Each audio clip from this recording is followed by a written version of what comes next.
Hello, everyone. Welcome to Sitheads Meditation Club. My name is John. I help organize this group. And Sitheads is a sitting and social group for people interested in deep meditation practice. I like to call us a serious meditation group for non-serious people. Everything we do is free and donation-based. And if you want to hang out with us, you can find us at sit-heads.com. And there you can get notified about all the groovy events and meetups and talks and other cool stuff that we do. It is now my pleasure to introduce Tara Mulay. Tara, thank you so much for joining us, and I hope you don't mind if I do like a little, if I speak about you in the third person for a moment. Okay. Tara Mulay is an outstanding teacher of insight meditation, and I'm able to add that qualifier because she was recently my teacher when I was on retreat for a month. She is a truly outstanding teacher of insight meditation, inspired mainly by the tradition of the Burmese master Mahasi Sayadaw and his successors. She has extensive silent retreat experience herself and is a regular retreat teacher at the Insight Meditation Society's Forest Refuge Retreat Center in Barre, Massachusetts, and other places as well. Tara is authorized to teach by the Insight Meditation Society, where she teaches frequently, as I said. And she is also a guiding teacher at Spirit Rock Meditation Center in California. Tara was a leader of Mission Dharma in San Francisco, and in 2016, she co-founded the San Francisco Black, Indigenous, and People of Color Insight Sangha. I am really happy to have Tara here with us. She was a wonderful teacher to me when I was on retreat. She is also, like me, a former lawyer. She was a criminal defense attorney in her recent life. And I know that I'm not the only former lawyer. Tara and I are not the only former lawyers actually even on this call. So maybe that'll be of interest to some people. All right, that's enough from me. Tara, before we have our little interview, we'll do a short interview that you and me, and then we'll go to open Q&A so people can ask you questions. Before we get into that, is there anything that you'd like to say? No, just happy to be here. Good to see you. Nice to see everyone. Yeah, it's really a pleasure to have you here. Let's get started, Tara. So you and I had a conversation, and I thought a few interesting gems came out of that. And I might like to start with one of those. So one thing that we chatted about earlier that I thought would be interesting to pick back up and follow up on is I described you sort of to yourself as a Mahasi style teacher. And you very gently and skillfully objected to that a little bit. And I think that, as I understood it, the thrust of your gentle pushback was that there is no single Mahasi style, and that um, all the different teachers who've sort of fanned out from the sort of Mahasi, that are branches of the tree of which Mahasi is maybe the root, are all different in different ways. Could you speak to that a little bit? Because I think it is very easy to classify, oh yeah, they're doing noting. They're doing Mahasi style. But you sort of opened my eyes to this view of a much wider and richer spectrum of like Mahasi influenced or Mahasi inspired uh, teachers and their various ways of teaching. Could you speak to that a little bit? Yeah, sure. So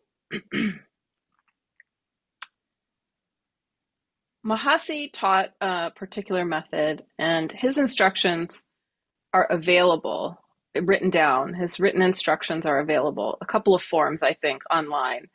Yeah. And if you go to certain Mahasi lineage centers, you will hear his recorded instructions, and then you'll practice.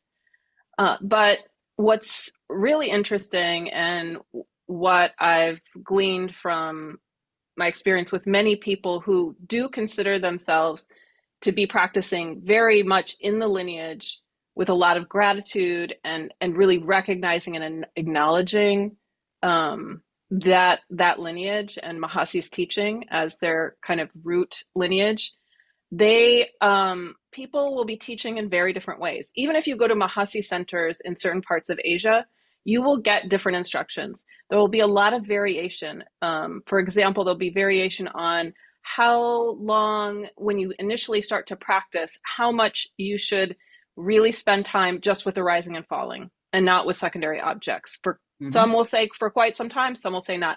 Some teach a lot about practicing with touch points, and not as much with the rising and falling touch points. What I heard from my various teachers, they actually, in the lineage, many people have been taught actually through Mahasi students. So Sayadaw U Pandita in particular. And I've heard from a number of his students, direct students, they got different instructions from him. And they would sometimes get different instructions from him and other teachers who were teaching with him, even under him.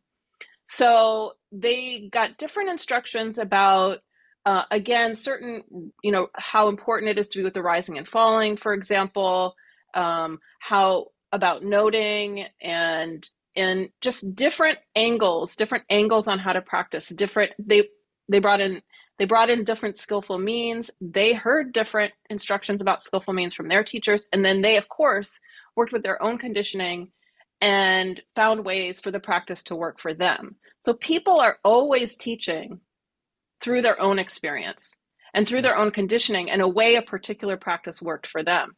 So you're going to get different kinds of teachings from all these different teachers, including myself. And I got teachings, from an array of teachers who practice in the Mahasi lineage, and they all give me a different, fresh take. Even say, for example, in the past when I've been practicing on retreat, and I've touched in for guidance from a number of teachers, I'll get a different angle from the teachers, and they were taught by, say, U Pandita in the Mahasi lineage, and we're obviously practicing in that lineage, and they know that I am. And so it's the Dharma, including these teachings within lineages, it's just constantly evolving, and it's always passing through the individual conditioning of the practitioner, and who has to go through different things, and therefore has to cultivate the particular wholesome states that will support them in practice in their own way. Yeah. All right, I have a few things I want to touch on there, because I think that's a wonderful expression of this diversity and the reason that it emerges and the usefulness of it, the unavoidability of it, given the human vessels through which these teachings are passing. And I will say that I have found in my own experience that it's really helpful to have those different approaches, because I think there are perhaps, I'd be curious for your thoughts on this as well. There are maybe downsides to having access to so many different teachers and so many different styles as like a modern internet connected person, because you can dabble forever, or you can constantly switch and never really dig in. But on the other hand, there are real benefits in that, like I was working with a teacher whose influence, studied with a few, still a beloved teacher of mine, and worked with, studied under Munindra, studied under Dipa Ma, studied a little bit under U Pandita, but spent a lot of time with Tongpulu Sayadaw and his monks. And there was a particular emphasis, at least as it came to me through this teacher, that he attributed to Tongpulu, which was the noting, the verbal, like the actual use of words in the mind. Basically, don't ever stop doing that, in the sense that there isn't a stage where you let that go and just are wordless. He quoted to me something from Tongpulu, who said, "Oh, you can note all the way to Nibbana," or something. And yet, for my mind, which has a real tendency toward discursiveness and likes to nitpick, I think it is just true that at a certain stage, when phenomena were moving fast enough in my perception, the verbal noting was just getting me all snarled up. And it was really helpful to read some other texts, actually from Mahasi himself, who said, yeah, at a certain stage, you might find it helpful to let go of the word-based labeling. And to talk to my teacher about that and to hear him say, yeah, actually, that is an alternative valid approach. Why don't you try that? So, like having access to other influences and other styles, I was kind of getting stuck in one style because of something about my own particular disposition. And having access to a variation that was perhaps more aligned with how my mind works was really, really helpful. So the Mahasi variations, whereas maybe someone else would have really appreciated and benefited from that note all the way to Nibbana Pongpulu approach. You know, it's one, I'm not saying one was wrong and the other is right. I'm saying that one felt like it locked in for me because of how my mind was set up. Does that make sense? Mhm.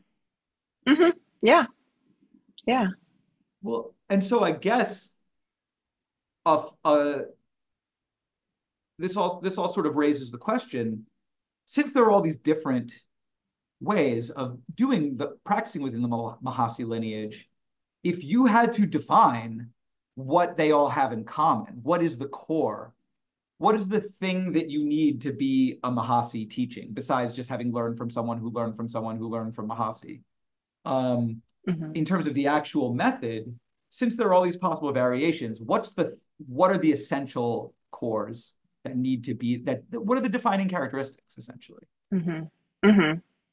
Well, it does begin with noting for quite a significant period of time.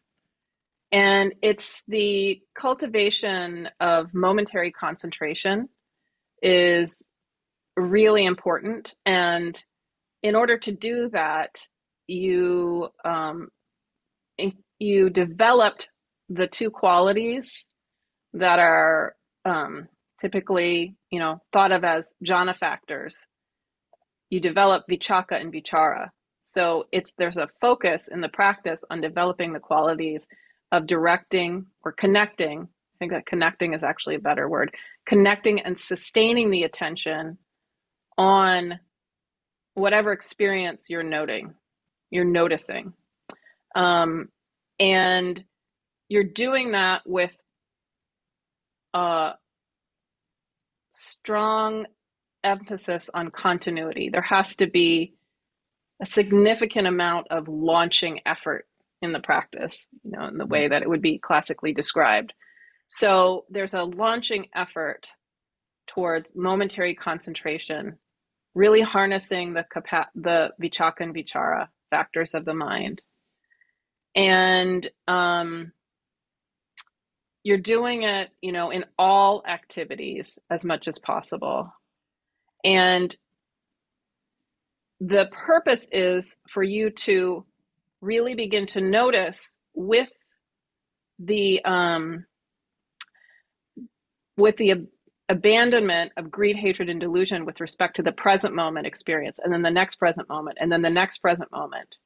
You are letting those go, directing and sustaining the attention on the object, accepting it just as it is, in a kind of a bare awareness and an intimate connection. And you're doing that so that you will really notice and feel the individual characteristics of this moment and then this moment and this moment, subsequent moments, on a continuous basis.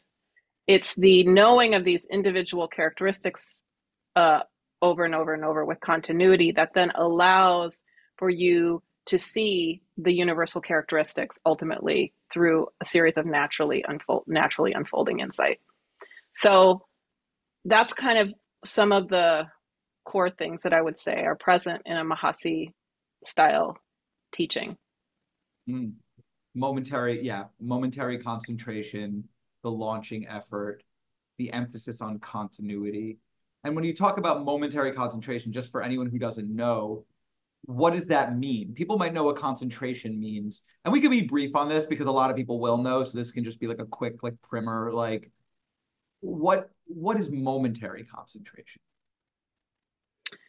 Yeah, it's a term that was described to really differentiate it from the absorption concentration that you practice in order to experience jhanas and practice with a basis of samatha practice in that way, samatha practice, I should say. And so kanuka samadhi is the Pali term.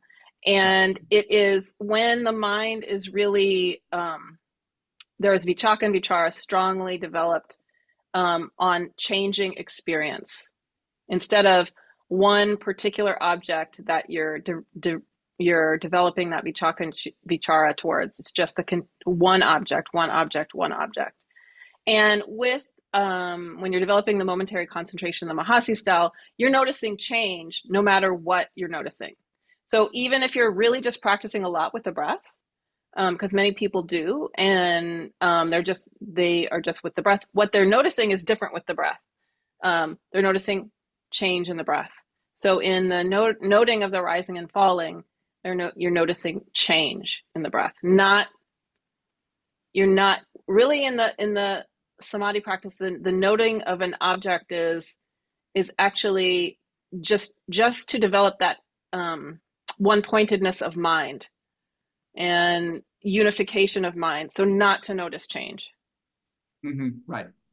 Mm-hmm. Yeah, I think even in the Paul Auk Sayadaw tradition, they even talk about like the appearance of fixity, right, or the experience of fixity. Right. Like there's a disregarding of impermanence in some way almost.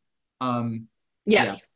And momentary concentration. My own experience certainly has been that if you practice according to Mahasi's instructions or the instructions of his various successors, the momentary and momentary concentration is unavoidable. It just like kind of slaps you in the face. You start to you can't not notice the momentariness of phenomena, like as they're perceived to you, right? Everything is like, oh, that's gone, that's gone, that's gone, that's gone. Even a thing that Well, seems continuous. eventually, but it deepens and deepens and Eventually, deepens. So yes. you think you're noticing momentariness, you think you're noticing the flow of change, and then it gets deeper and deeper and deeper, Sure. and you kind of realize, wow, um, wow, over and over True. and over again, that it's more and more of a flow of change. So I feel like in terms of I spent a lot of time on like Dharma internet spaces, which I think is something that differs. It like distinguishes folks from like my generation and younger from perhaps some of the older generations of Dharma teachers in the West, is that we really like hung out and learned a lot of our early stuff on the internet, right? Which is a very different way of doing it. And in internet Dharma spaces, some of them anyway, there are like these cyclical trends. Maybe not cyclical, because I don't think internet Dharma spaces have been around long enough to like have cycles, but you see shifts, trends come and go. And for a long time, Mahasi was the hotness. And that was largely because of the influence of a meditation teacher named Daniel Ingram, with whom you might be at least passingly familiar. And his book, Mastering the Core Teachings of the Buddha, was the hot book among like internet Dharma nerds. It almost kind of invented the idea of the internet Dharma nerd in some way. And recently, and we could talk about that particular variant of the Mahasi lineage, which is its own variant for sure. It's a very specific way of approaching teaching and interpreting it. But in any case, in recent years, I have noticed a pretty significant shift towards samatha oriented practices as the new in vogue thing. Like it was Daniel and Mahasi, and then it was also Shinzen, who's of course still very prominent and important. Shinzen Young, who also did sort of noting related stuff. And then in recent years, I've noticed, especially after the publication of Chuladasa's book, The Mind Illuminated, which is a samatha book predominantly, there's been a huge shift to samatha practices. There's another style of practice that's emerged that's really popular online called tranquil wisdom insight meditation, Twim. I don't know if you've ever encountered that. TWIM. It's a samatha practice that uses metta or purports to use metta to bring about jhana, which is certainly that would certainly be interesting to your colleague Devin Berry, who does a lot of metta jhana. But what do you like? Are you? Let me first ask: just are you familiar with this world at all, or am I just telling you new stuff? I heard one student, I think, mention Twim. Okay, And it's fun to say, honestly, right? Twim. honestly, I'm so glad I actually came of age just before, or all this was happening, or I Yeah, just actually really didn't notice. I, talked to my teacher, read this in this very life, got instructions at retreats, yeah. and just kept on going. And I actually did not want to expose myself to certain things. I so I didn't, and so yeah. I'm certainly familiar with the fact that a lot of folks are coming in wanting to practice samatha. Definitely, that's clearly a trend. Hmm. You've noticed that. Okay, interesting. Oh yes, very much so. Yeah. So it's like, look, it's Chuladasa, it's the Twim practice, which is I think has gained prominence. It seems to me like almost in like the last 5 years, maybe. It's really getting big online. And I know people, I think there are people here in this Zoom who are productively applying Twim teachings that they've said. And so that's interesting. But and then there's also, of course, there's Lee Brazington and his jhana teachings, which I think have are experiencing a renewed wave of popularity. And there's Rob Burbea, the late British meditation teacher, whose jhana retreat audio teachings on Dharma Seed have become extremely popular and seen as a touchstone. There's a lot of interest, in particular, in jhana. It's jhana, Hmm. jhana, jhana online right Hmm. now. Like Hmm. Twim talks about uses metta, but it talks about it in terms of jhana. Lee, obviously big jhana guy. Burbea's stuff is very comprehensive and eclectic, but people are really focusing on his jhana teachings. It's really, and there's even like a company now called Journey with a JH, that is, has ambitions of creating technologically enhanced jhana access. It's jhana all over the place. And we could talk about what you make of that, but here's a question. For some reason, jhana is, we can talk, I have thoughts on why that might be, but jhana's hot. Um, Yes. Mahasi practice, the Mahasi lineage, there are all sorts of different Mahasi practices you just said, but the Mahasi lineage and those teachings, those practices, Mm. I think you could make a strong argument that they don't have as wide and as visceral an appeal as something like jhana. You explain jhana to someone and it's just like, listen, it's a bliss machine.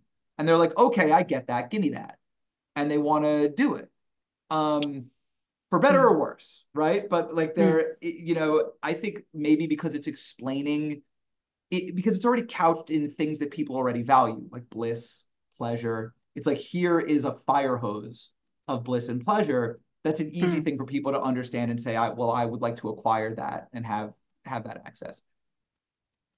How would you explain? How would you like market? I know you don't need to, and you probably don't care to, but how would you pitch Mahasi practice if someone, if that were for whatever reason a thing that you were inclined to do, to communicate to someone why they should value this practice, approach this practice, be enticed by this practice in a world where there are other practices that scream more loudly about their intuitive and visceral benefits? Um, Such an interesting question. So much in there. So I would, one thing that I would say is motivation is really, really important in practice. If you want bliss, you're not going to get into a jhana. Huh. You're going to have to let go of wanting bliss for sure. And so motivation is key, regardless of what practice you're doing. Uh, I have to have some at least a little bit of familiarity with all these practices, because I teach at centers where people come in with so much influence, and sometimes they're coming into an insight retreat, but they're wanting to practice a different practice than the instructions are based in. So I have to have, Twim is the one that I haven't heard that much about, but Burbea and Lee Brasington and those, yes. So that's one of the things I would say.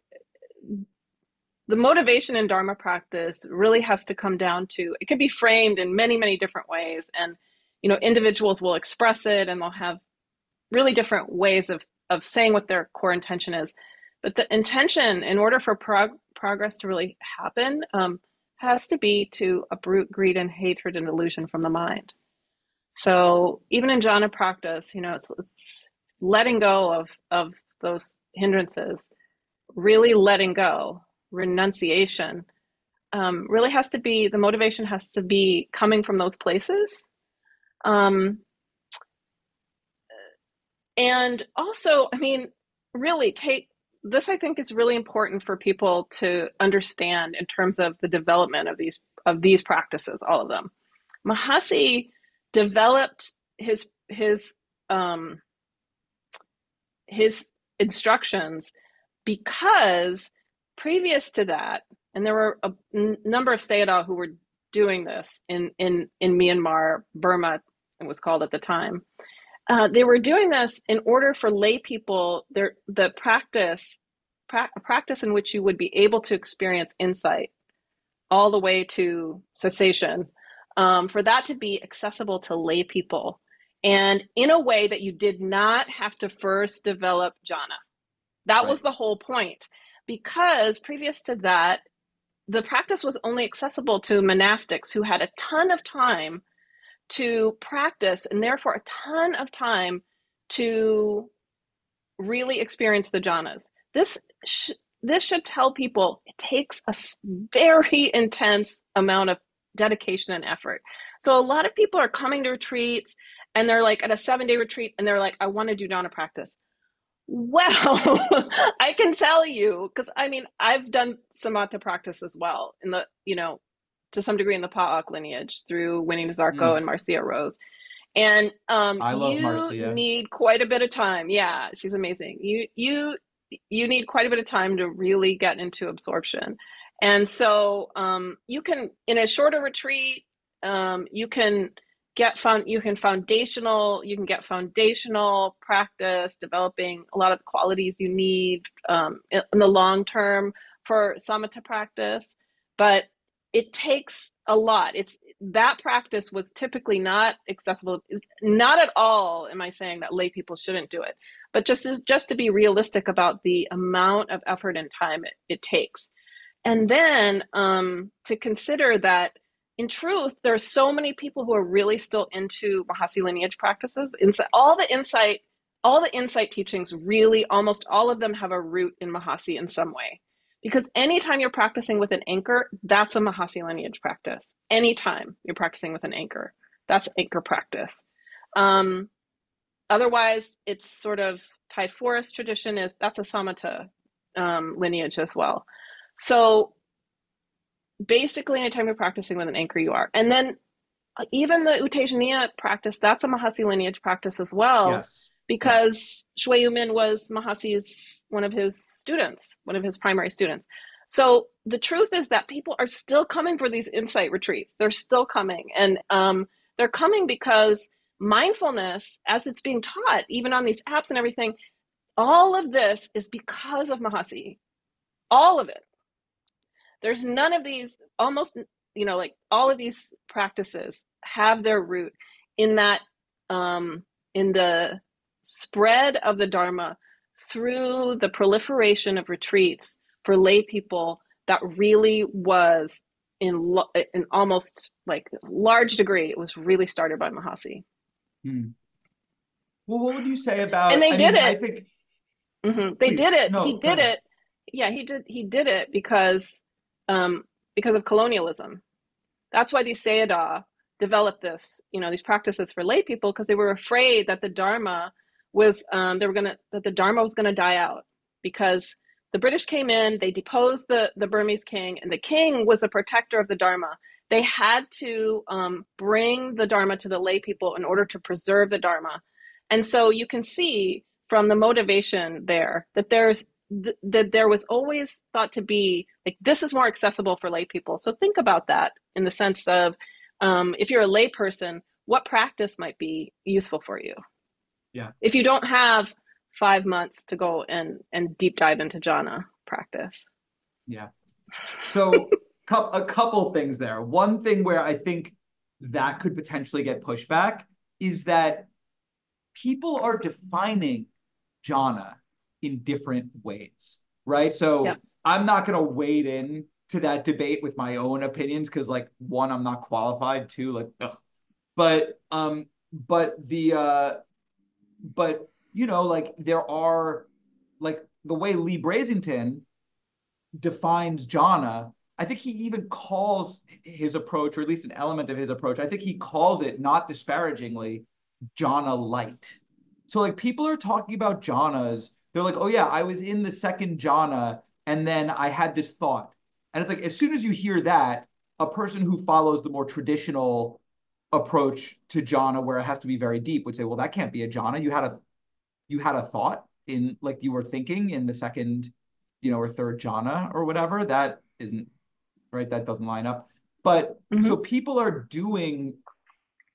So some people might hear what you said and say, no, I'm doing jhana. It's great. It's very pleasurable. It's very nice. It brings me a calm that I didn't have before. I mean, I have my thoughts on how you might respond to that. But that is a thing that you're seeing, is that jhana itself, the current discourse is embracing a spectrum of definitions of what jhana means. And so Sure. that's just the thing I Yeah, wanted I'm to aware of throw that. out there. Yeah, yeah. We don't have to go, Yeah, we I'm don't have to aware of dive deep that. into that. Yeah, I'm aware of that. And so clearly what I'm saying is coming from a particular perspective Yeah, about for sure. jhana. Yeah. Mm-hmm. And Yeah. I would say too, people, the deep understanding, the wisdom comes from realizing that wanting pleasant is suffering. Uh-huh. Yep. So, um, it's even regardless of what practice you're doing, whether it's samatha or whether it's an insight practice, uh, that that understanding should be something that is a touchstone. Yeah. Yeah, for sure. And I also want to be clear, none of this should be taken, and I don't think you're doing so, and I certainly don't mean to do so. None of this is to be taken as disparaging any non-Mahasi practice or any other Mm-hmm. approach. I was just noting that in some ways, some of the other approaches have really good, like, sort of marketing. Like the elevator pitch for some other practices is alluring.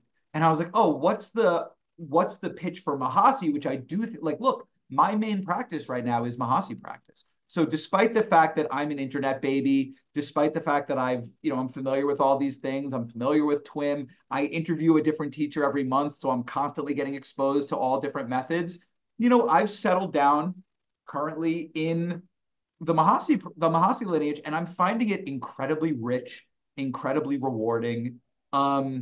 But I just don't see that as often represented in the internet discourse. I think it's often seen as a sort of like eat your vegetables type of practice. Like it's not going to be fun, but it's good for you, so you should do it. It's like it's dry insight.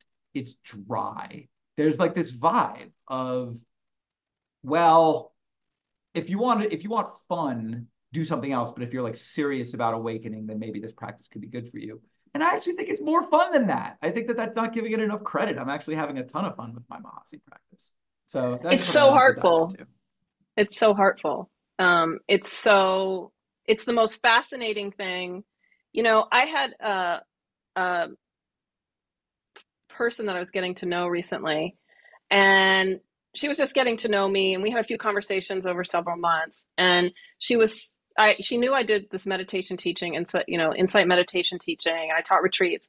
She didn't really understand what it was at all. She's not a Dharma practitioner, and she even mentioned like, oh, that yoga thing that you do, like in one of our conversations, like that Yeah, yoga yeah. thing that you do. And then eventually she found out just in conversation that I had been a lawyer.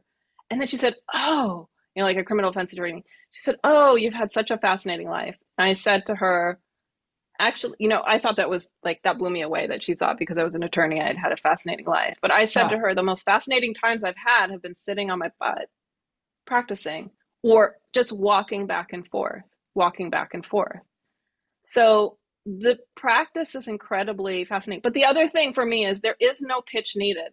It's the Noble Eightfold Path. And the piece of practicing the Noble Eightfold Path, that's the pitch that, if either people respond to that pitch or they don't. And and if they don't, they don't. But it's the Buddha Dharma that's the pitch. This is about cultivating the greatest wisdom and the power of mindfulness, the power of the four foundations of mindfulness. Yeah.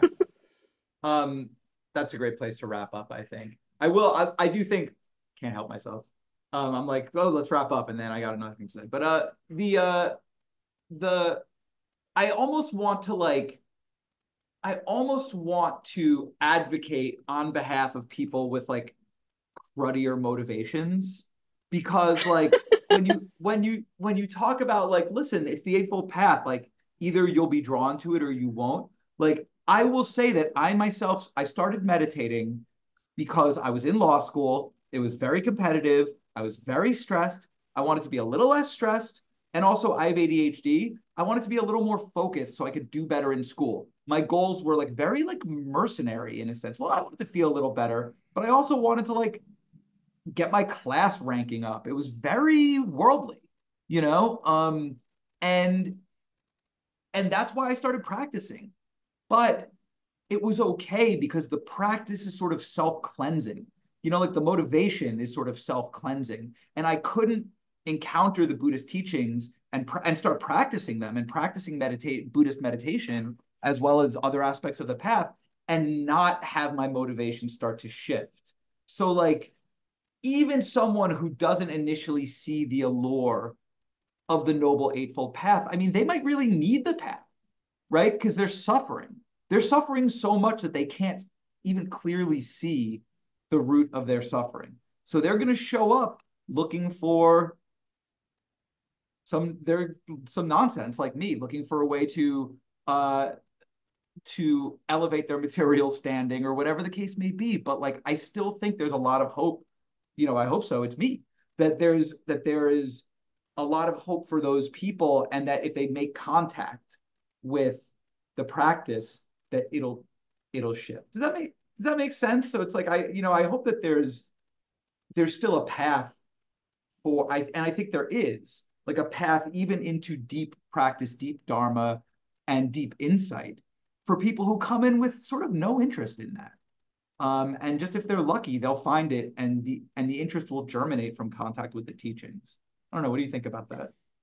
Yeah. I mean, the interest in uprooting suffering is basically one and is a piece with what I've been talking about. Yeah. And then at some point, a realization that the suffering comes from within, from some kind of reactivity, and then the rest is the practice will just open up and open up. So it's not at all, I would say, cruddy intention at all. It's like uprooting suffering. That's why the Buddha taught, the whole practice, because it's all out of compassion for the fact that we're suffering. So 100%. And that's why I came to the practice. I was suffering immensely. Yeah. And wanted relief from that. And that's a really, really noble intention. Yeah. Well, all right. Let me not monopolize. Let's move. Let's switch to Q&A if that's okay with you, Tara. Does that sound good?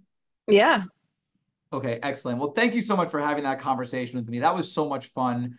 It's really fun to dig into like a specific style, like, okay, the Mahasi lineage. Let's really like get into it and explore it from a few different angles. I think that's fun. I enjoy conversations like that. So I appreciate your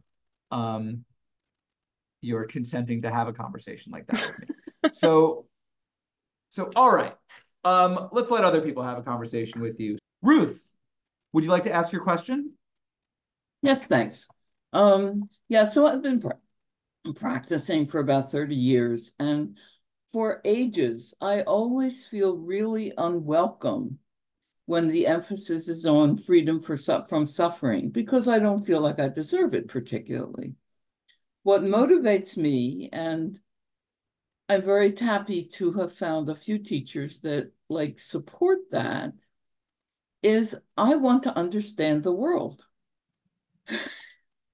And that means in a very full sense. So for me, jhana practice has been, and also researching computer security, has been a gateway into understanding emptiness or not self and the changing nature of experienced reality.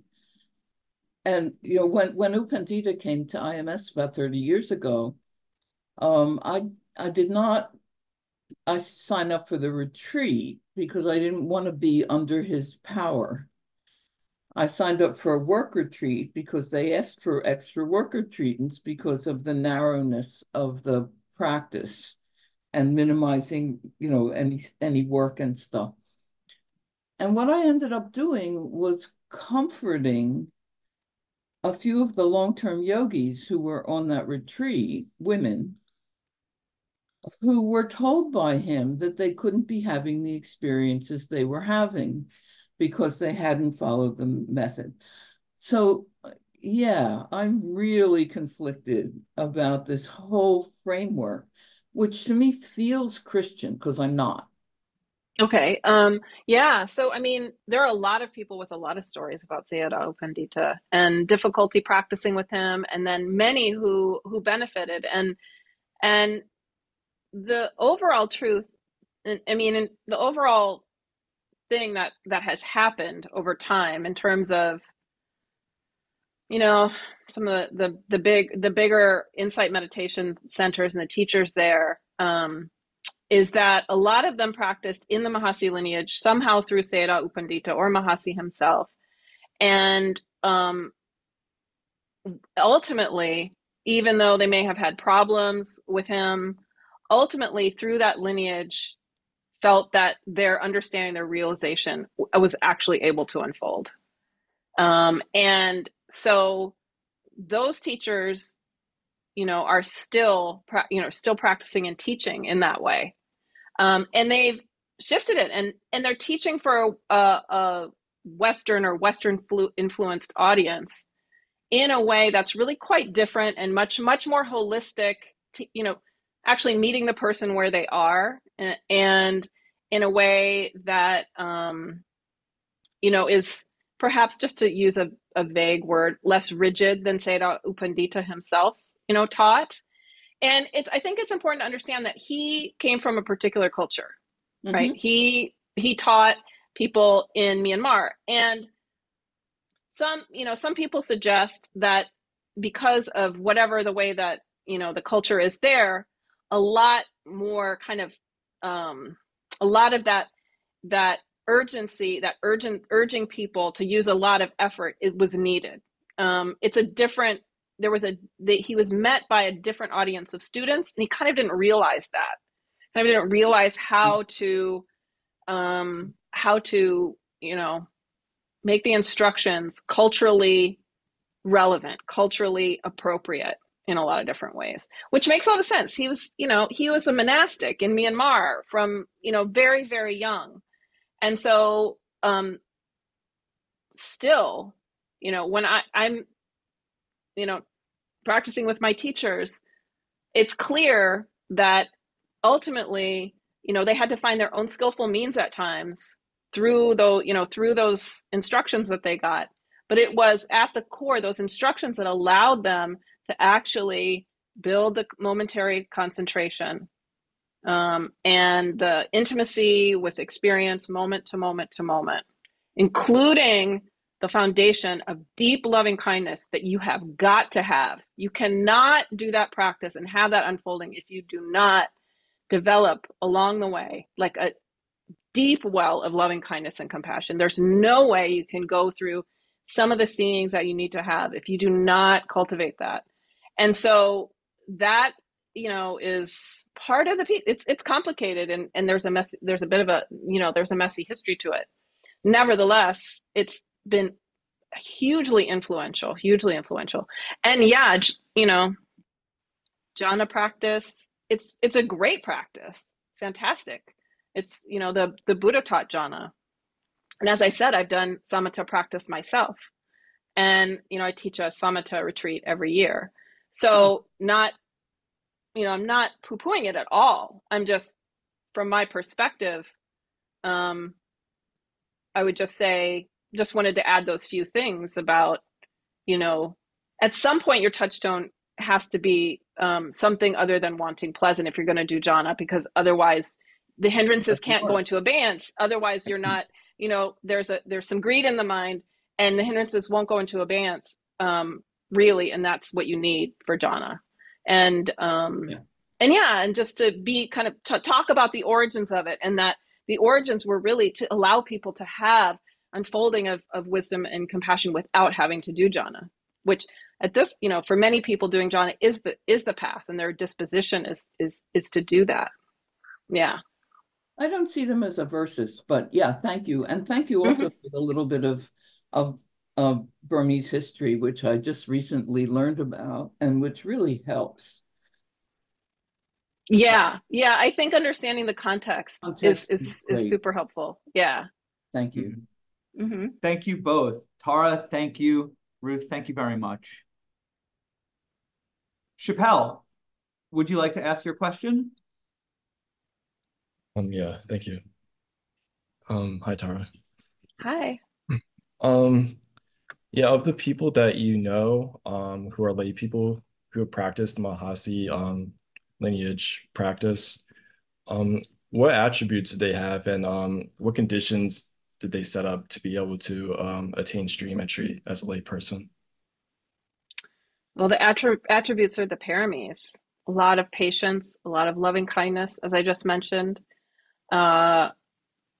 renunciation, a lot of renunciation, meaning simplifying their lives. It's really the paramis, the 10 paramis that you need. Generosity, ultimately equanimity, determination, resolve, and energy, and a lot of spiritual urgency. Yeah.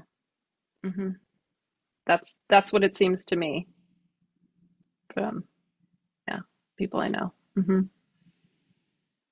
Thank you. Yeah, deepening in the paramis is key. All right, thank you, Chappelle. Thank you so much, Chappelle. Thanks, Tara. Vladimir, would you like to ask your question? Sure, thank you. Thank you, Tara. My question is about the sorry about that. The unfolding of the anatta insight and how that's seen within the particular tradition that you represent, and how, what the role of that particular insight plays, and how that unfolds within that practice. I guess that's the best I can formulate what I'm interested in. Thank you. Yeah, thanks for the question, Vladimir. So anatta is seen in steps and stages all along the way. The three characteristics aren't really separable, right? They're all kind of looking at the same truth from different angles. The anicca, dukkha, anatta characteristics. So, one of the ways that we see anatta is through seeing anicca, because there's all just a flow of change. And then eventually you see more and more, there's no you apart from the flow. And so but it's just you see it in little seeings along the way. A thought disappears, and then you see that you had created an entire self, and poof, it disappeared. And then you see in a moment, like, wow, there was delusion in that solidifying. And it's solidifying in terms of some self, and it's solidifying in terms of the anicca. So it's solidifying ephemeral experience. But you see the non-controllability, in little moments, and then you have bigger seeings. You have to collect the data, really, of these little moments When you just see, for example, mindfulness just arises on its own. You know, you stress out, you'd like go through a whole period of kind of, you know, trying to make yourself mindful, and then start to see that actually it just arises on its own. You can't force it. This is just one tiny example. You are seeing this, the whole point is of this kind of bare knowing, bare attention practice of the Mahasi lineage is to see each moment's experience for what it is. So then you can start to see that it's all changing and not in control, and it's all conditioned. And and then that our experience is insubstantial. So that too is one way that we see anatta. We start to have different experiences where you see through, you experience the body as insubstantial. You know, you experience ultimately, then you experience disenchantment, nibbida, because you see that it is all just a flow, and you see that this effort to solidify is not going to work. It's not going to work, and then you are just disenchanted with the conditioned phenomena. You are just disenchanted with it. It's not going to satisfy. You see that, so you're seeing this dukkha, but you're also just so tired of trying to make a self, so tired of trying to solidify it. And then everything shifts when you really, really see that deeply. You kind of break with the nibbida, and then you start to be able to practice in a way that's going to lead you to see that there's no you apart from the flow. You're just in the flow. You're just in the flow, and you're just not. You're just like not going to be reactive to it until you finally find some kind of peace. Yeah, which is then the not self. Thank you. Mm-hmm. That's just one way of kind of describing a few pieces. Thank you very much, Vladimir. And thank you, Tara. Mm-hmm. Stephen, would you like to ask your question? Yeah, thanks, Sean. Thanks for joining us, Tara. Hi, Stephen. Hi there. So the context is I just finished reading a book, which some of you may be familiar with, called Flowers of Algernon. And I think that book is relatable because it talks about an arc of like not knowing and then having a lot more intelligence and then declining.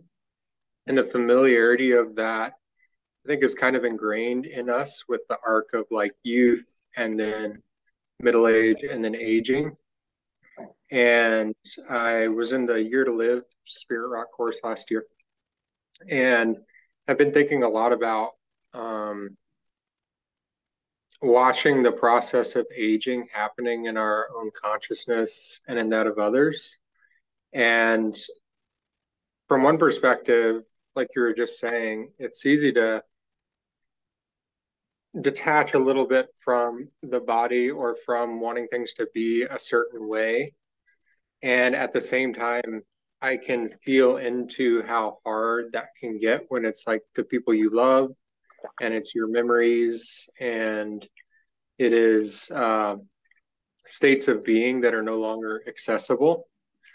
And watching those things fall away, I think, can be more jarring than maybe you anticipate until you start to see it happening in real time. And I'm wondering what you can offer as far as like the inevitability of that and how to grapple with that and how to feel into that space that's pretty vulnerable for everyone, I think. Yeah. Thank you for the question. Really poignant experiences we can have. You know, my father is really aging. He's 88 and just had a pacemaker implanted. And yeah, so we experience this with our loved ones. We experience this with ourselves. And really, for me, it's just the Buddha Dharma is the only thing that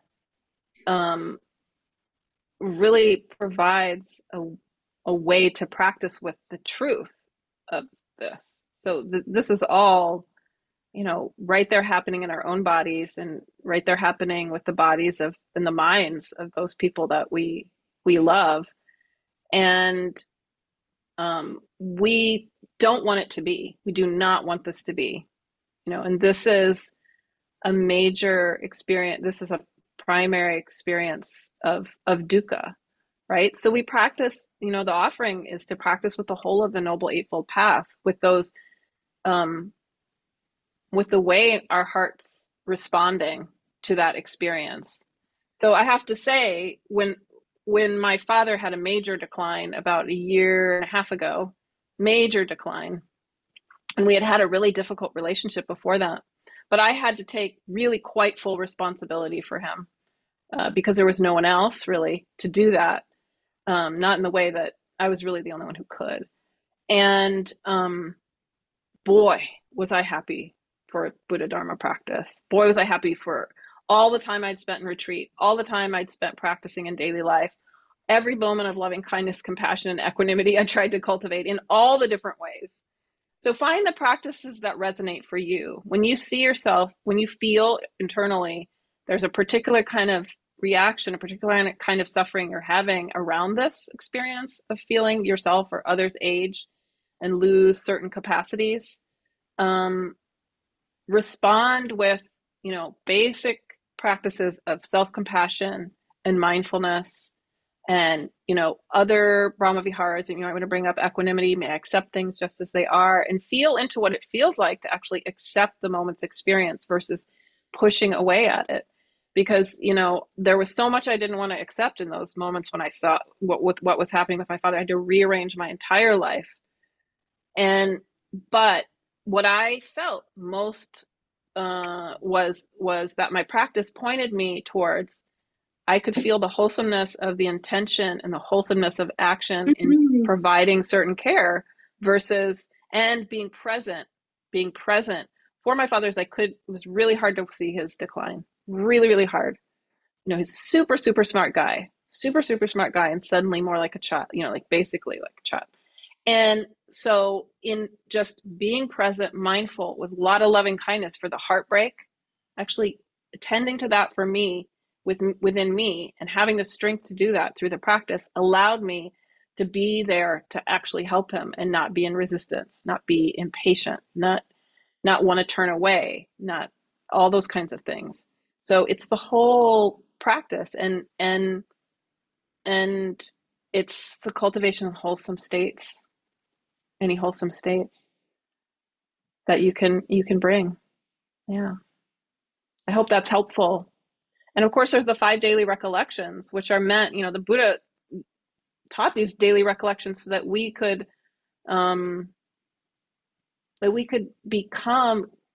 actually, they're wisdom reflections, so that we could cultivate the wisdom to meet these experiences that we were having. Thank you. Yeah. Thank you, Stephen. That resonated. Thanks. Thank you very much, Stephen.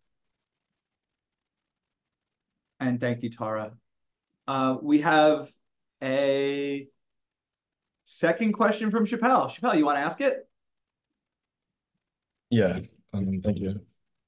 I have a question about equanimity. From what I don't know, do you think you can practice equanimity directly? Because I find that it seems like more of a result of practice, that it kind of comes on its own. I just came off a Brahma Vihara retreat, and I had trouble tuning in to any sort of quality of equanimity in my experience. And I'm kind of wondering what your thoughts are about that. Yeah. So there's kind of 2 different flavors of equanimity. One is the non-reactivity you can develop with mindfulness, where you're just able to be present, aware of changing experience, and you're not pushing away at it and not trying to hold on. You're able to be with that in a flow, and you've let go of the reactivity to that causes suffering. So there's that. And then there's the equanimity Brahma Vihara, which gives balance to the rest of the Brahma Viharas, allows you to hold the joys and the sorrows of the world with compassion and with mudita in a way that doesn't get out overbalanced. And so it has this kind of deep wisdom of a karmic understanding that comes along with it, and understanding that everything that's happening is happening because of very, very complex causes and conditions.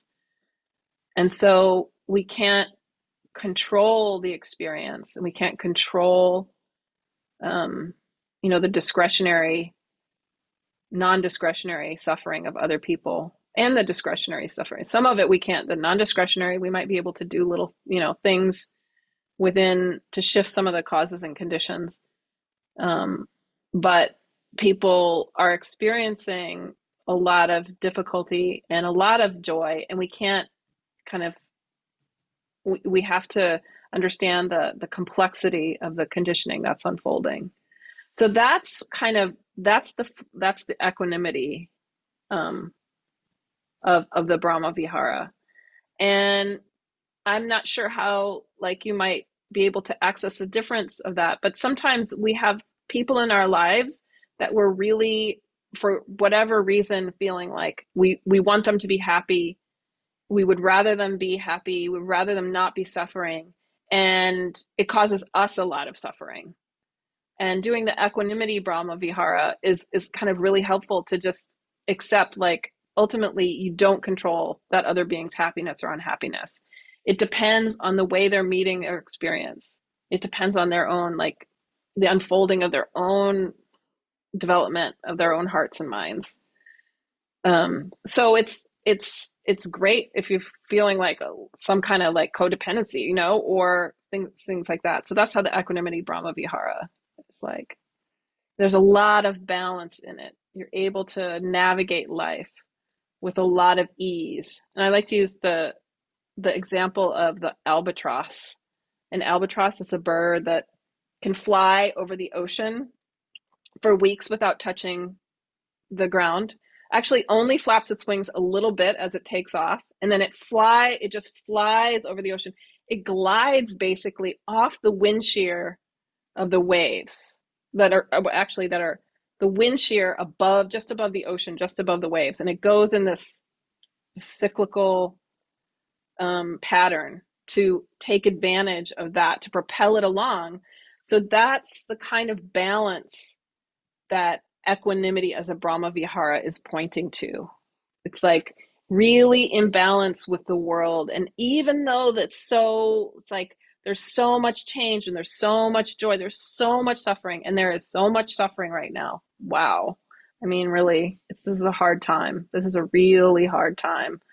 When we need a lot of equanimity and a lot of compassion.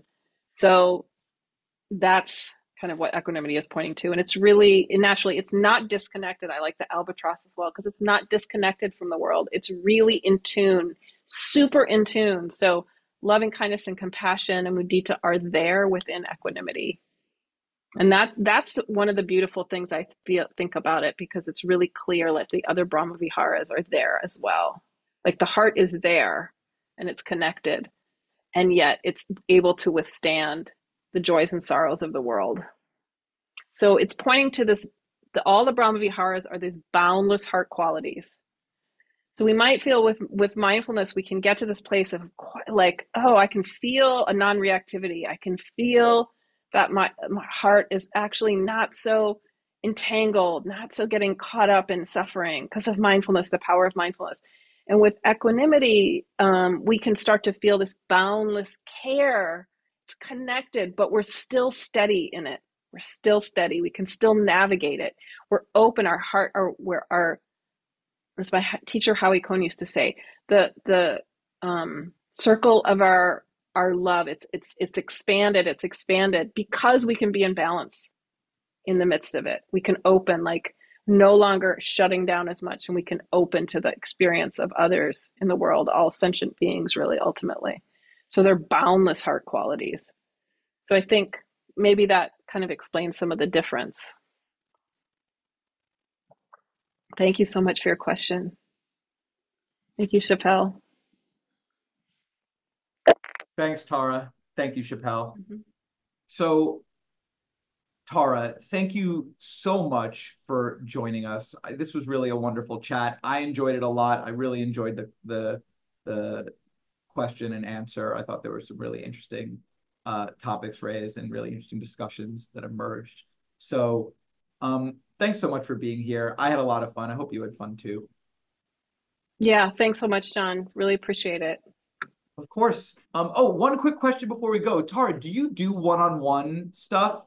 Like, do you work with students one-on-one online or anything like that? Is that not a part Sometimes of I it? have space to do that. You can check out my website, the contact part of my website, if you're interested. And that's on a Donna basis as well? Yeah. I would send somebody who inquired, I'd send them a whole kind of description of how I practice, how I offer guidance on a Donna basis. Yeah.